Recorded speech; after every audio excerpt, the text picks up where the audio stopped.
Bonjour à tous mes chers téléspectateurs, nous allons aujourd'hui voir l'histoire du maître des steppes ou du meilleur char selon certains généraux allemands, l'histoire du T-34.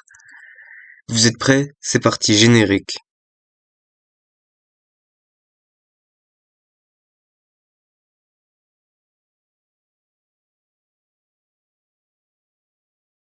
Le 14 octobre 1937, une usine à Kharkov reçut l'ordre de concevoir un successeur au char BT-7, un char léger soviétique. L'usine en sortit le prototype A-20 qui pouvait rouler sur chenilles ou sur roues. Ce prototype sera envoyé aux républicains en Espagne et leurs résultats d'expérience décidèrent l'état-major soviétique de concevoir un char qui roule uniquement sur cheville, le prototype A-32. Puis ils en concevèrent un autre, plus blindé, l'A-34. En mai 1940, le ministre de la Défense soviétique décida de la fabrication de ce prototype en 150 exemplaires sous le nom de T-34, qui aura pour concepteur célèbre Mikhaïl Korkine.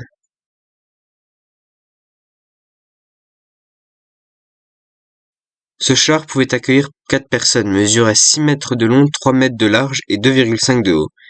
Il pèse en étant chargé 31 tonnes avec un blindage de 45 mm et un canon F-34 de 76,2 mm.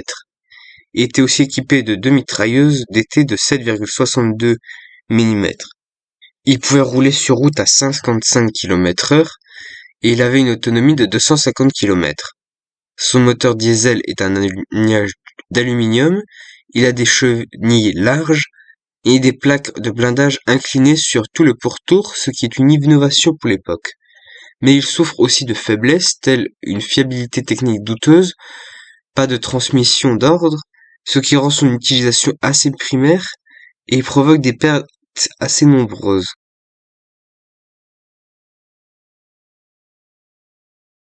En 1940, sur les 150 exemplaires commandés, seuls 115 seront produits, car le char souffre de nombreux problèmes de production tant sur le plan de la mise en place des chaînes d'assemblage que par des défauts dus à la jeunesse du char.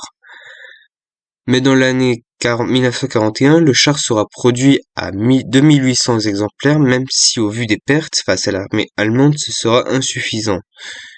En 1943, le char sera produit à 7500 exemplaires et en fin de cette année, le char T-34 subit sa meilleure amélioration. La tourelle devient plus grande et plus spacieuse et voit son blindage passer à 90 mm. Il est équipé d'un canon de 85 mm plus efficace que le précédent à 76 mm. Durant la Seconde Guerre mondiale, près de 2800 T-34 seront produits, 4000 entre 1940 et 1958.